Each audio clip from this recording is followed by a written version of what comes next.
Hello friends, मैं हरिनारायण साहू गुरु IAS online classes के इस प्लेटफॉर्म पर आप सभी का स्वागत करता हूं। इस प्लेटफॉर्म के माध्यम से जैसा कि आपको हेडिंग दिख रही होगी, आज हम पढ़ने वाले हैं भारतीय संविधान की अनुसूचियां, शेड्यूल, भारतीय संविधान की अनुसूचियां। अनुसूचियों को स्टार्ट करने से पहले अनुसूची के बारे में मैं आपको कुछ जानकारी दे देता हूं कि जो अनुसूचियां होती हैं क्या होती हैं। इससे पहले मैं आपको बता चुका हूं कि भारतीय संविधान में नंबर 1 से लेके कितने आर्टिकल हैं? 395 आर्टिकल हैं, 395 अनुच्छेद तक हैं। और इन 1 से 395 अनुच्छेदों को उन्होंने कुल टोटल 22 भाग में बांटा है। कितने? 22 भागों में डिवाइड किया गया है। क्लियर है? और इसके बाद उन्होंने अनुसूचियों को रखा है। तो अनुसूचियों में क्या है? जैसे आर्टिकल नंबर 1 है, आर्टिकल नंबर 1 है, उसमें दिया गया है संघ और उसके राज्य क्षेत्र, संघ और उसके राज्य क्षेत्र। और इसके अंतर्गत दिया गया है संघ के अंतर्गत भी राज्य क्षेत्र आएंगे, जो वर्तमान में राज्यों के क्षेत्र हैं, संघ राज्यों के क्षेत्र हैं, और जो अर्जित किए जाएं, इस प्रकार से उसमें लिखा गया। क्लियर? अब इसकी डिटेल इंफॉर्मेशन उन्होंने अनुसूची क्रमांक 1 में दी गई कि भारत के राज्य क्षेत्रों के नाम, उनके राज्य क्षेत्र और उनके न्यायिक क्षेत्र क्या होंगे। जैसे मध्य प्रदेश है, मध्य प्रदेश का नाम, मध्य प्रदेश का कितना एरिया होगा, उसका राज्य क्षेत्र क्या होगा, उसकी डिटेल इंफॉर्मेशन। क्लियर? उसका राज्य क्षेत्र क्या होगा, अर्थात न्यायिक क्षेत्र क्या होगा, अर्थात वहां हाईकोर्ट क्या होगा। आप लोगों को ये मालूम ही होगा कि वर्तमान में भारत देश में टोटल 25 हाईकोर्ट है और राज्यों की संख्या 28, केंद्र शासित प्रदेशों की संख्या 8 है। क्लियर है? तो ये बात तय है कि कहीं कहीं 1 से अधिक राज्यों के लिए 1 हाईकोर्ट होगा। ठीक है? तो ये डिटेल इंफॉर्मेशन के लिए अनुसूचियों को पीछे संविधान में रखा गया है। एक बात और इंपॉर्टेंट है जो पूछी जाती है एग्जाम्स में कि जो अनुसूचियां हैं इनकी संख्या कितनी है। तो अनुसूचियों की जो संख्या है वो मूल रूप से जब संविधान तैयार हुआ, मूल रूप से कितनी थी? 8 थी। और वर्तमान में कितनी है?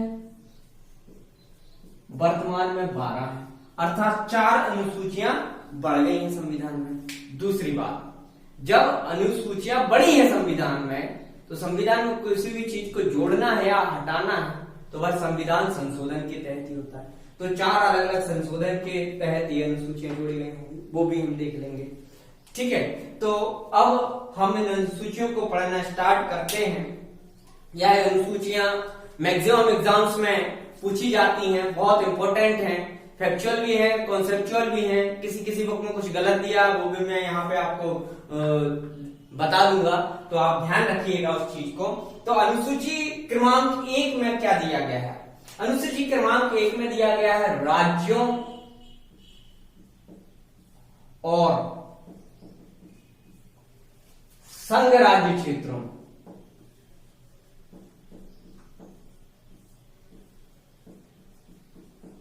क्षेत्रों के क्या क्या दिए गए हैं? नाम। संघ राज्य क्षेत्र का अर्थ क्या होता है? यूटी, यूनियन टेरिटरी, केंद्र शासित प्रदेश जिसे हम कहते हैं। ठीक है? तो नाम, उनके राज्य क्षेत्र और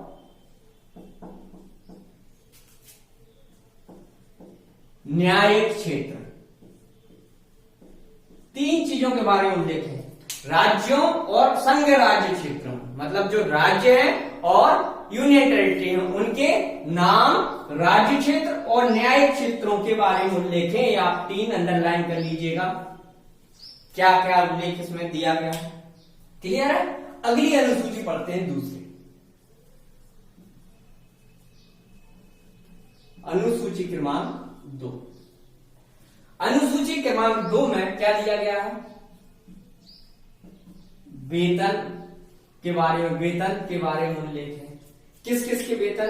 विभिन्न पदाधिकारियों के वेतन के बारे में उल्लेख कहाँ दिया गया है? अनुसूची क्रमांक 2 में। जो छोटे एग्जाम है वो बस इतना याद रख सकते हैं कि अनुसूची क्रमांक में विभिन्न प्रकार के वेतन के बारे में उल्लेख दिया गया। अब किस किसके वेतन के बारे में यहाँ उल्लेख है और किसके नहीं है, ये थोड़ा देखने का हो जाता है, तो हम इसको एक चीज करके देख लेते हैं। सबसे पहले भारत में सबसे बड़ा पद किसका होता है? तो हमारे माननीय राष्ट्रपति महोदय का वेतन। किसका वेतन? हमारे महोदय राष्ट्रपति का वेतन। दूसरा, भारत के राज्यों के राज्यपाल। अब आप बोलोगे मैंने उपराष्ट्रपति क्यों नहीं लिया? बता रहा हूं क्यों नहीं लिया। क्योंकि उपराष्ट्रपति का जो कार्य होता है वह क्या होता है? राज्यसभा के सभापति के तौर पर, तो वहां उनका उल्लेख कर दिया जाएगा। दूसरा ही होगा। तीसरा क्या होगा? लोकसभा के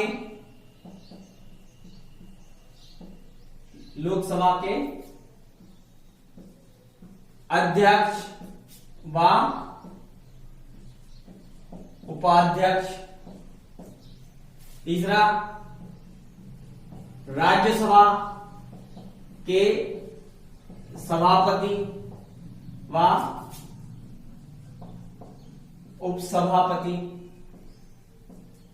क्लियर? ये चीज हो गया। अब क्या हो जाएगा साथ में? सुप्रीम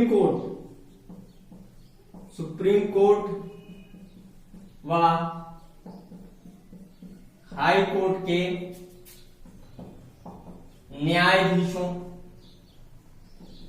न्यायाधीशों के वेतन के बारे में, उनका भी वेतन यहां पर दिया गया है। अब राज्यों की बारी आती है, तो राज्यों के विधान सभाओं के अध्यक्ष और व उपाध्यक्ष, इनकी भी क्लियर हो जाएगी। राज्य विधानसभा के बाद राज्य का विधानमंडल होता है। ठीक है, विधानमंडल में क्या होता है? दूसरा सदन जो होता है उसका, जैसे कहते हैं राज्यों की विधान परिषद के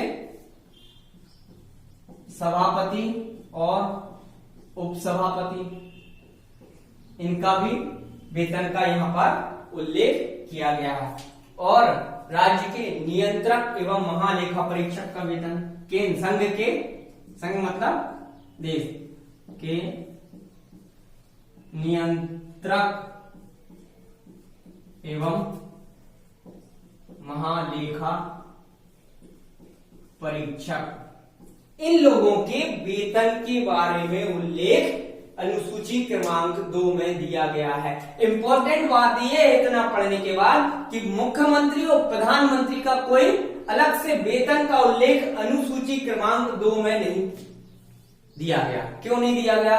क्योंकि आपको ये बता दूं, प्रधानमंत्री, मुख्यमंत्रियों और कोई भी संघ के मंत्री हो या कैबिनेट मंत्री हो या राज्य के मंत्री हो, उनको कोई अलग से वेतन नहीं दिया जाता है।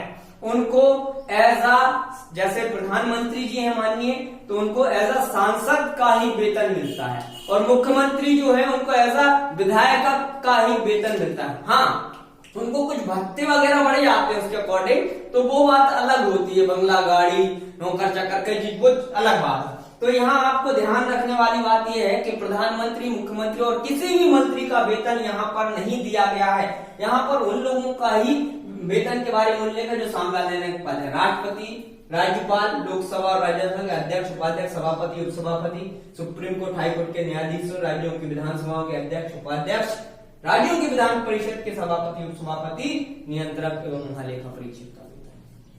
क्लियर है इतना? तो ये 2 अनुसूची क्रमांक 2 हो गई। जो छोटे एग्जाम्स की तैयारी कर रहे हैं उन्हें केवल वेतन के बारे में याद रखना, लेकिन जो पीएससी वगैरह की तैयारी कर रहे हैं, सीजीएल वगैरह की तैयारी कर रहे हैं, उन्हें सीडीएस की तैयारी कर रहे हैं, उन्हें ये याद रखना जरूरी है। एसआई की तैयारी वालों को भी ये याद रखना जरूरी है। क्लियर है?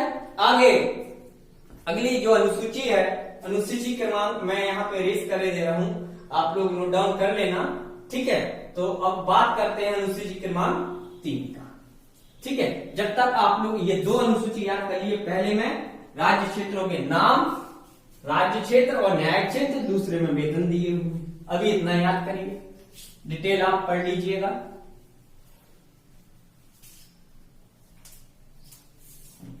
अनुसूची क्रमांक 3, अनुसूची क्रमांक 3 में क्या है? अनुसूची क्रमांक 3 में विभिन्न पदाधिकारियों के द्वारा ली जाने वाली शपथ है।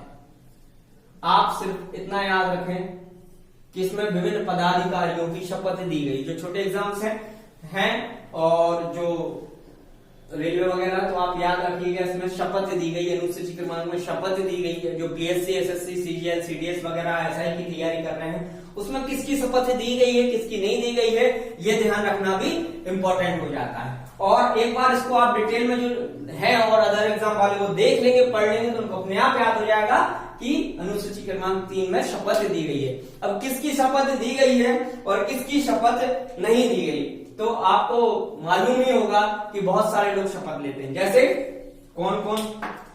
संघ की मंत्री, यहां से मैं लिख रहा हूं, संघ के मंत्रियों की शपथ। संघ के मंत्री, संघ मतलब देश, केंद्र सरकार, संघ मतलब केंद्र सरकार के जो मंत्री होंगे, जब वो मंत्री पद की शपथ लेते हैं, जो राष्ट्रपति उन्हें दिलाता है, जब वो शपथ जो लेते हैं उसका प्रारूप अनुसूची क्रमांक 3 में दिया हुआ है। क्लियर है? अनुसूची क्रमांक 3 में उसका प्रारूप दिया हुआ है। उसके बाद अगला होगा संसद के सदस्य के निर्वाचन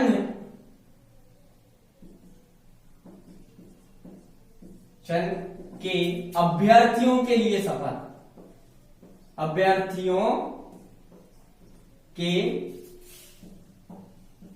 लिए शपथ। ये क्या है?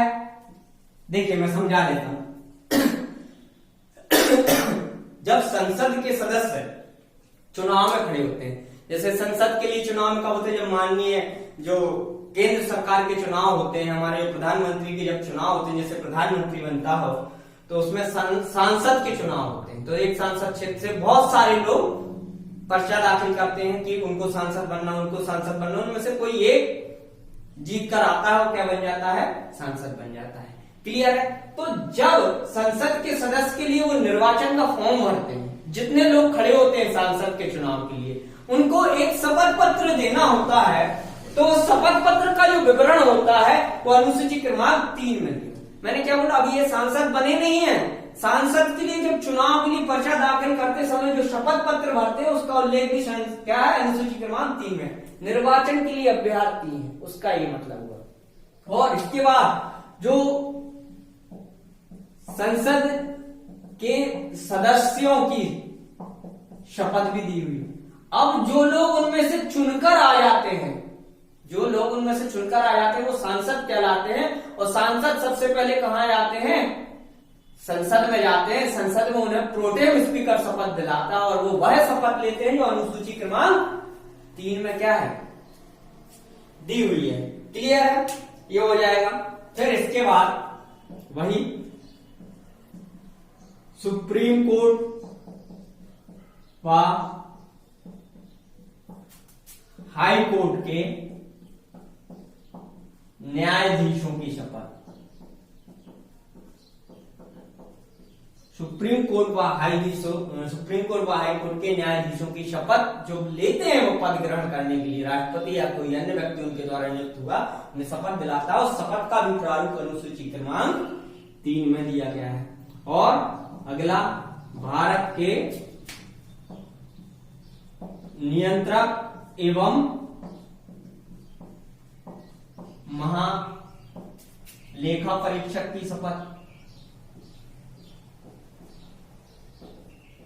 क्लियर दिख रहा है? अगला भारत के नियंत्रक एवं महालेखा परीक्षक की शपथ। जब ये इतनी क्लियर हुए, जब मैंने संघ के मंत्री की बात कही है तो यहां पर एक और आ जाएगा उल्लेख, राज्यों के मंत्रियों की शपथ। ये राज्य शासन के लिए हो जाएगा। जब राज्यों के वो होगा, मंत्रियों की शपथ होगा, तो राज्य विधानसभाओं के निर्वाचन हेतु अभ्यर्थियों के लिए भी शपथ होगी। राज्यों के सदस्य के निर्वाचन हेतु, जो कि एक मिनट,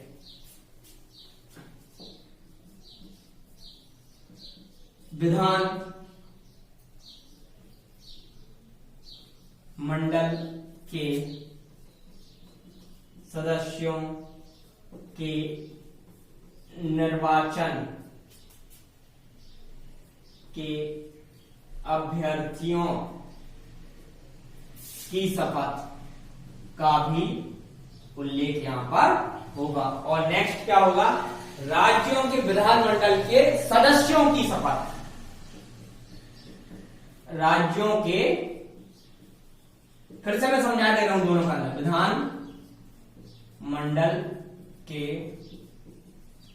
सदस्यों की शपथ। क्लियर, ये है दो पॉइंट मैं फिर से समझा रहा हूं इन्हें। राज्यों के विधानमंडल के सदस्यों के निर्वाचन के अभ्यर्थी, मतलब जो विधायक के चुनाव में, जब वो चुनाव के लिए लड़ने के लिए खड़े होते हैं, पर्चा दाखिल करते समय जो शपथ पत्र दाखिल करते हैं उसकी शपथ, और उनमें से जो लोग चुनकर विधायक बन जाते हैं, उस विधायक जब विधानसभा में जाते हैं तो वहां पर जो शपथ लेते हैं उसकी शपथ का भी उल्लेख दिया गया है।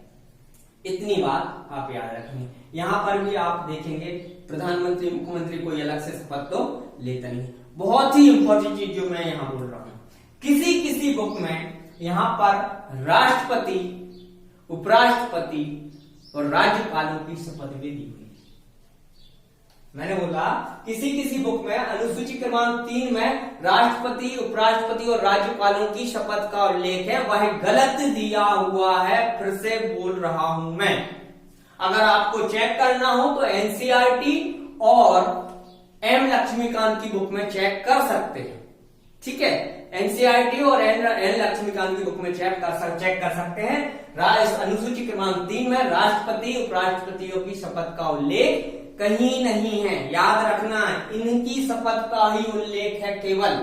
ठीक है, क्यों नहीं है उल्लेख? क्योंकि राष्ट्रपति की शपथ का उल्लेख आर्टिकल नंबर 60 में दिया गया है, अनुच्छेद क्रमांक 60 में उनकी शपथ का उल्लेख दिया गया है। क्लियर है? तो याद रखना, इसमें राष्ट्रपति की शपथ का मैं लिखे दे रहा हूं, इसमें राष्ट्रपति और उपराष्ट्रपति की और राज्यपाल की शपथ का उल्लेख नहीं है, किसी किसी बुक में दिया हुआ है, तो आप ध्यान रखिएगा। ठीक है, गलत दिया हुआ है, मैंने पहले कहा था। तो आगे अपन क्या पढ़ेंगे, अगली अनुसूची का डिटेल आप लोग इसको नोट डाउन कर लेना। ठीक है, तो हमने 3 अनुसूची देखी, ये 3 इंपॉर्टेंट है, ज्यादा बड़ी है थोड़ा सा। पहली में राज्यों के नाम, राज्य क्षेत्र, उनके न्यायिक क्षेत्र, दूसरी में वेतन भत्ते, वेतन के बारे में, तीसरी में शपथ। अब अगला है अनुसूची क्रमांक 4। अनुसूची क्रमांक 4 में क्या है? अनुसूची क्रमांक 4, अनुसूची क्रमांक 4 में कुछ नहीं है, केवल जो राज्यसभाओं में सीटों का आवंटन के बारे में विवरण है। राज्यसभाओं की सीटों के, राज्य सभाओं की सीटों के आवंटन, राज्यसभाओं की सीटों के आवंटन का उपबंध है।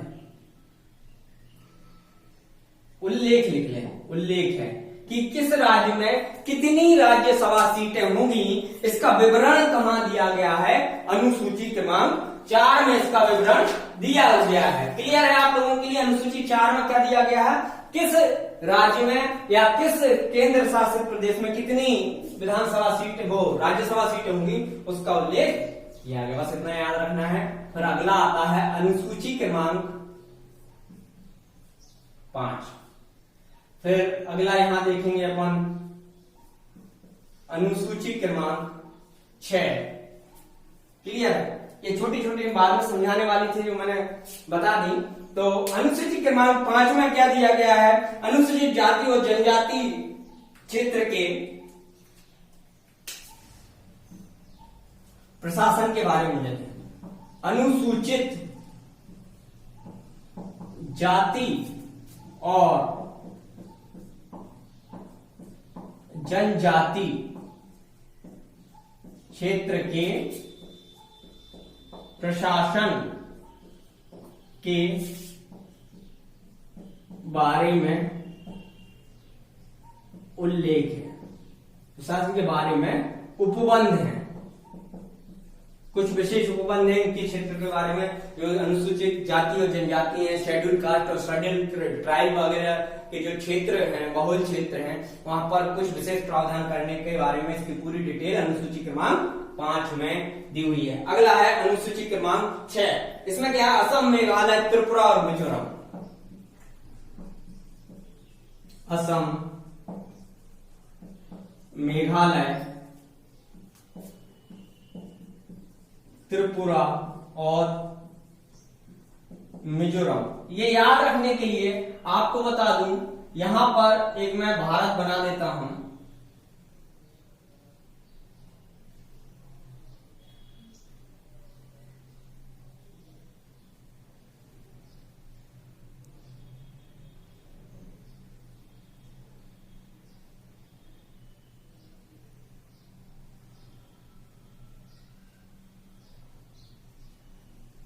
यहां के कुछ जो राज्य हैं, वहां पे असम, मेघालय, त्रिपुरा और मिजोरम 4 राज्य हैं।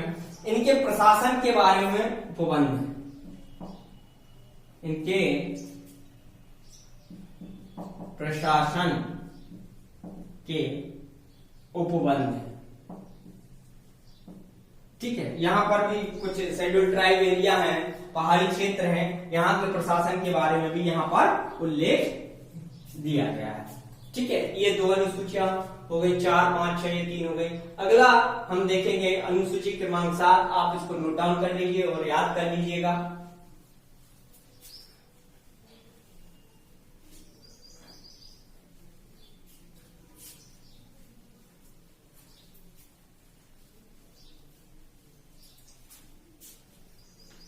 क्लियर है? अगली अनुसूची है अनुसूची क्रमांक 7। बहुत बार एग्जाम्स में पूछी जा चुकी है।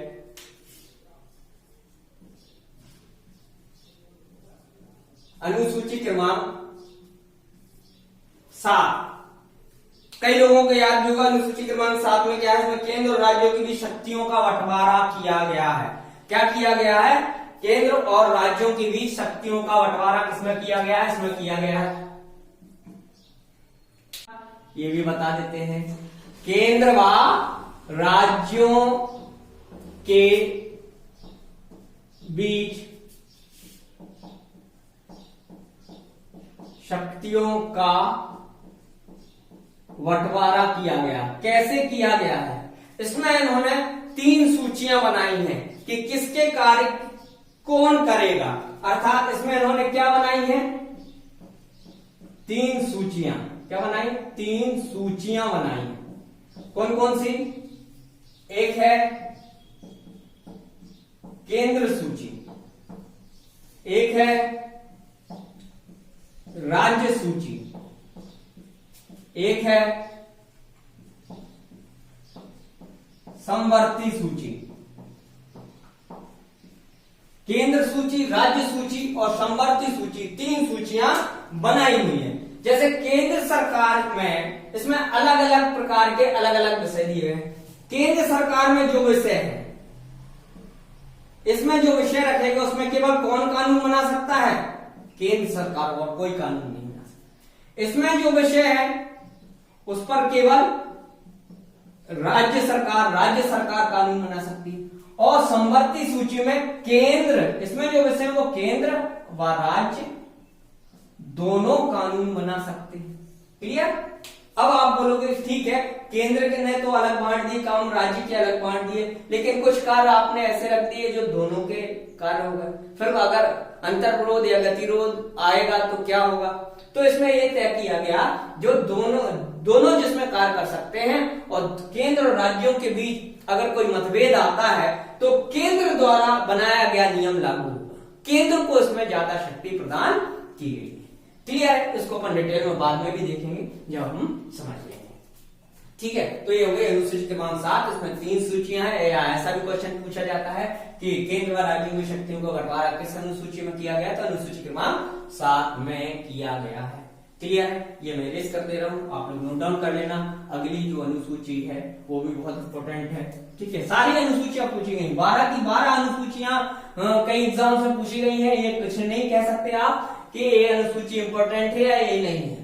और अनुसूचियों से क्वेश्चन आने की संभावना बहुत अधिक रहती है, इसलिए बहुत आप लोग तैयार कर लीजिएगा।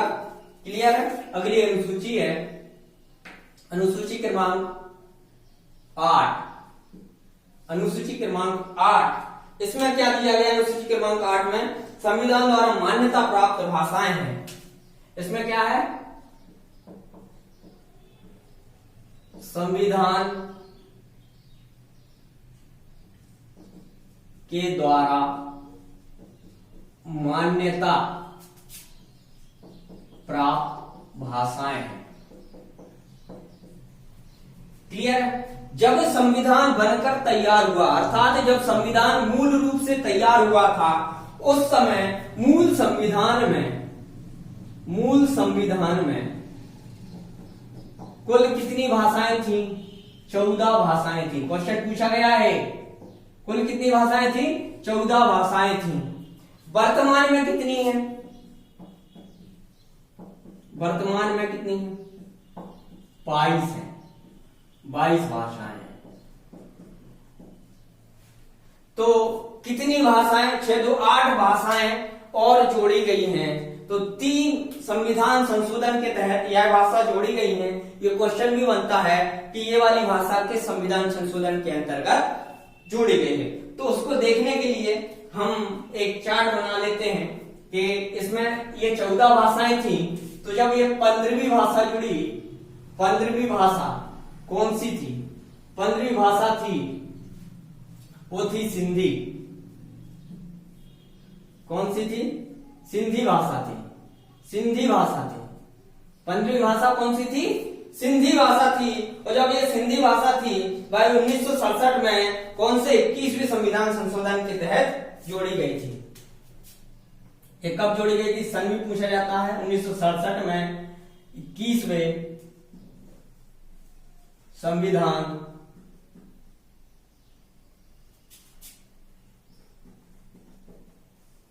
संशोधन के तहत यह भाषा जोड़ी गई थी। और सिंधी भाषा के बाद जो अगली भाषा थी वह थी कोंकणी, मणिपुरी और नेपाली।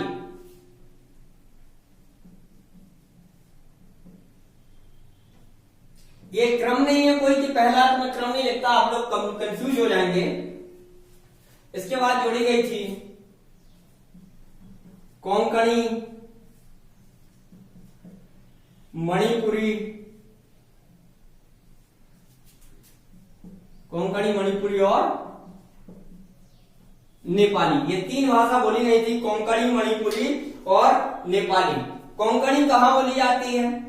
ये याद रखना आपको, ये बोला जाती है गोवा में। ये मणिपुर, ये तो नेपाल है ही, तो क्लियर हो जाएगा। तो कोंकणी, मणिपुरी और नेपाली ये 71वें संविधान संशोधन 1992 को जोड़ी गई थी।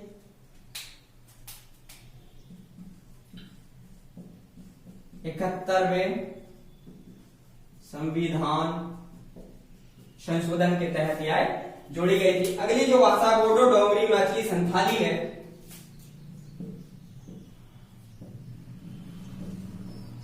बोडो, डोंगरी, मैथिली और संथाली ये भाषा है। क्लियर है? बोडो, डोंगरी और मैथिली और संथाली ये 92वें संविधान संशोधन के तहत 2003 में जोड़ी गई थी।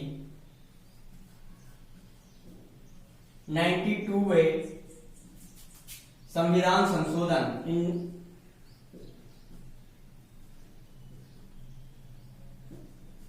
92वें संविधान संशोधन के तहत यह जोड़ी गई थी। ये आपको याद रखना है, कई बार पूछा गया सिंधी भाषा कौन से नंबर की भाषा थी और कुछ सन में जोड़ी गई थी, कौन से संविधान संशोधन के तहत जोड़ी गई थी। तो उसमें 3 संविधान संशोधन यूज 21वें, 71वें और 92वें संविधान संशोधन के तहत ये भाषाएं जोड़ी गई थी। ये 8 भाषाएं थी और ये 8 भाषाएं और जोड़ी गई थी और अनुसूची क्रमांक 8 होती है। कई बार पूछा गया है अनुसूची क्रमांक 8 में क्या दिया गया है, भाषाओं का उल्लेख है। अब हम अगली अनुसूची पढ़ेंगे, अनुसूची क्रमांक 9। आप लोग नोट डाउन करते जाइए, थोड़ा सा ये वीडियो बड़ा हो जाएगा, टॉपिक ही ऐसा है। क्लियर है? तो मेरा उद्देश्य ये होता है कि मैं बोर्ड पे लिखा कर भी उसको चीजों को समझा सकता हूं। मैं यही इसलिए लिखता हूं कि जब आपको थोड़ा सा टाइम लेते हैं उस चीज को समझने के लिए तो आपको वही याद हो जाता है। अब आप इस वीडियो को 1 या 2 बार देखेंगे तो ये अनुसूचियां आपको याद हो जाएंगी। क्लियर है? तो अनुसूची क्रमांक 8 के बाद अनुसूची क्रमांक 9 हम पढ़ेंगे। और जब ये मूल संविधान में अनुसूची नहीं थी, यह बाद में जोड़ी गई, तो सबसे पहले यही लिखेंगे अनुसूची कब जोड़ी गई। यह कब जोड़ी गई? यह प्रथम संविधान संशोधन, पहले संविधान संशोधन के तहत जोड़ी गई। संशोधन के तहत यह अनुसूची जोड़ी गई। अब अनुसूची क्रमांक 9 में क्या है? इसके द्वारा संपत्ति के अधिग्रहण के विषयों को रखा गया। क्या रखा गया इसमें? संपत्ति, समझा रहा हूं मैं, संपत्तियों के अधिग्रहण के विषयों को रखा गया, के विषयों को रखा गया। क्या था ये? पहले ही संविधान संशोधन में क्यों जोड़ना पड़ा इसको? देखिए क्या होता है, सरकार के लिए विकास के कार्य करने के लिए, सड़क बनाने के लिए, डैम बनाने के लिए, प्रोजेक्ट्स बनाने के लिए जमीन की जरूरत पड़ती है। वह जमीन किसी न किसी व्यक्ति की होती है। वह संपत्ति के अधिग्रहण करती थी और न्यायालय में केस लगा दिया करती थी, जिससे विकास के कार्यों में बहुत ही रुकावट पैदा होती थी। तो उन्होंने क्या किया, संपत्ति के अधिग्रहण के जो कानून था उसे अनुसूची क्रमांक 9 में डाल दिया गया और उसमें एक प्रावधान किया गया कि अनुसूची क्रमांक 9 में जो भी विषय डाले जाएंगे वो क्या होंगे? वह न्यायालय में वाद योग्य नहीं होंगे। अर्थात कोई कोर्ट नहीं जा पाएगा, कोई न्यायालय नहीं जा पाएगा कि हमारी ये जमीन है और स्टे लेकर नहीं आ पाएगा। क्लियर है? हालांकि इसमें अब बहुत सारे विषय और डाल दिए गए हैं, लेकिन 11 जनवरी 2007 को क्या बोला मैंने? 11 जनवरी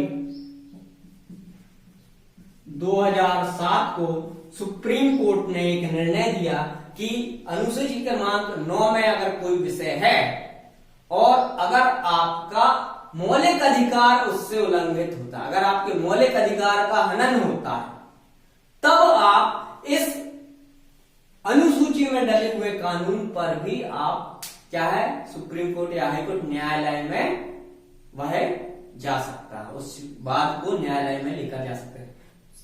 फिर से समझाता हूं, मैंने पहले कहा अनुसूची क्रमांक 9 में जो विषय डाले उसको न्यायालय में चुनौती नहीं दी जा सकती, लेकिन नहीं जीत दी जाती थी। तो 11 जनवरी 2007 को सुप्रीम कोर्ट ने एक निर्णय दिया कि एक कंडीशन में आप न्यायालय में चुनौती दे सकते हैं इन विषयों पर भी। किस कंडीशन में? जब आपके मौलिक अधिकारों का क्या हो रहा हो, उल्लंघन हो रहा हो। क्लियर? ठीक है,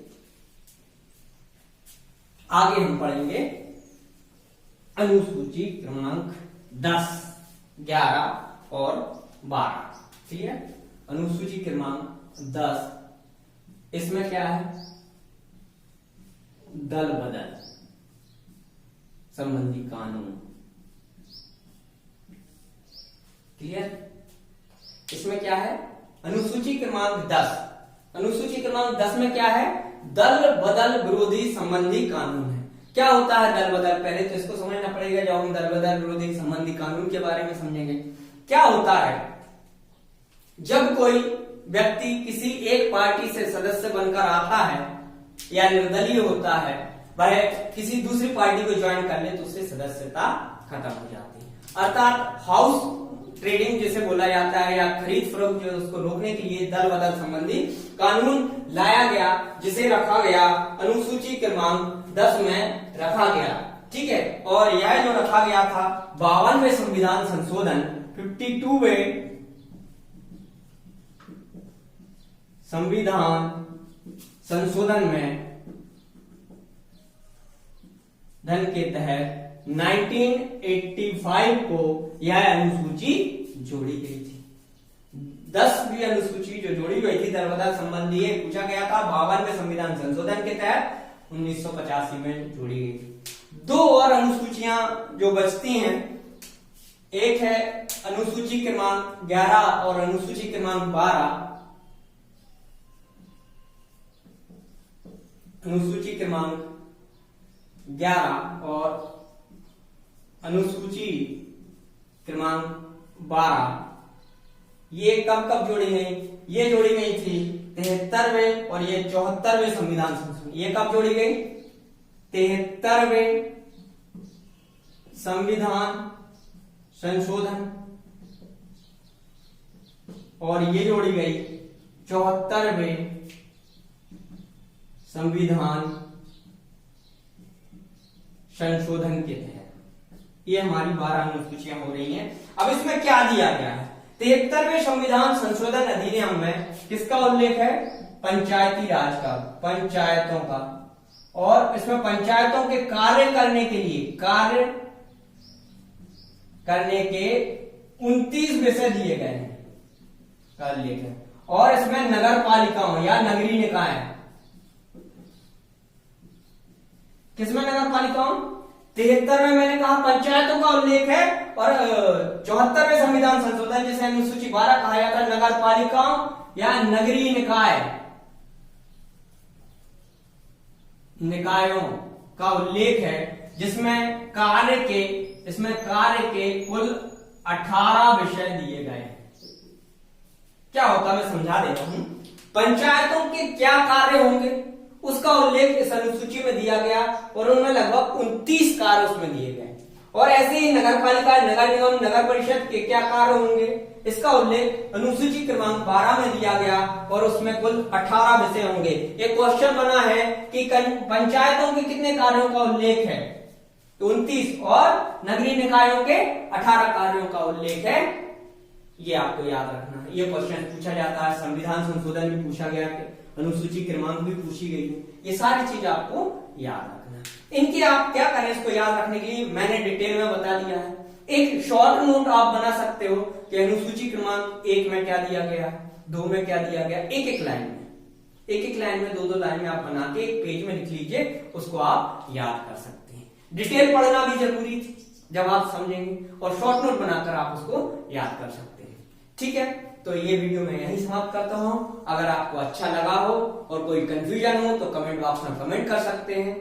इसके लिए धन्यवाद दोस्तों। और अगर मेरा ये वीडियो पसंद आए तो इस वीडियो को लाइक करें, शेयर करें और मेरा चैनल भी सब्सक्राइब करें। Thank you.